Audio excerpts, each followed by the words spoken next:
Цената на телешкото и јунешкото месо повторно се искачи за неколку степеници погоре. Сега, телешкото се нуди и до 1200, а јунешкото помеѓу 700 и 800 денари за килограм. Овие цени нив ги направија недостапни за граѓаните, а некои не се сеќаваат кога последен пат купиле телешко, зошто во него тие и не погледнуваат. Кога последен пат купивте телешко месо? Па, до сега никако не сме купувале месо. Многу е скапо и само свинско купуваме. Никогаш не сум купил дека купим. Не ја се од пензијата 4 дарки више отидеа. За месо ќе се унуваме. Не сум скоро земал чорба која јадам, телешка. Има пред до месеца ли бил така?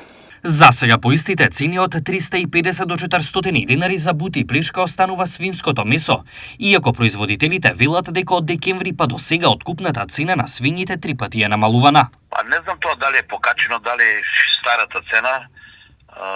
По месарите не сум сега, немам некоја информација по детална. Меѓутоа, кажаваме дека живата мера е намалена со тоа што на еден начин више оштетени се производителите на свинско месо, затоа што почна да се качува многу јачмено, сојата, а цената паѓа.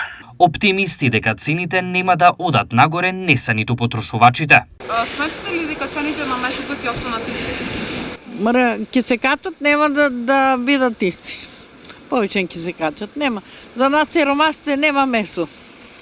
Ние пипер, патлиџани, тоа ќе јадеме, а месо само богатите, тие што взимат големи плати.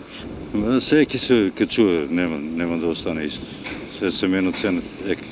Не се улева у марките, тоа е чудо. Менат се секој ден. Не можеш да ги предвидиш ти цените, у минута се менат.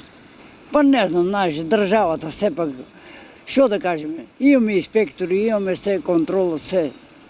Што да кажем, ние граѓаните мора да земеме, ако ни треба нешто мора да купиме. Месото станува се поголем луксус за добар дел од граѓаните кои сега се снаоѓаат купувајќи по акциски цени, по неквалитетно месо, но и прескокнувајќи ги деновите кои некогаш беа резервирани за мрсење.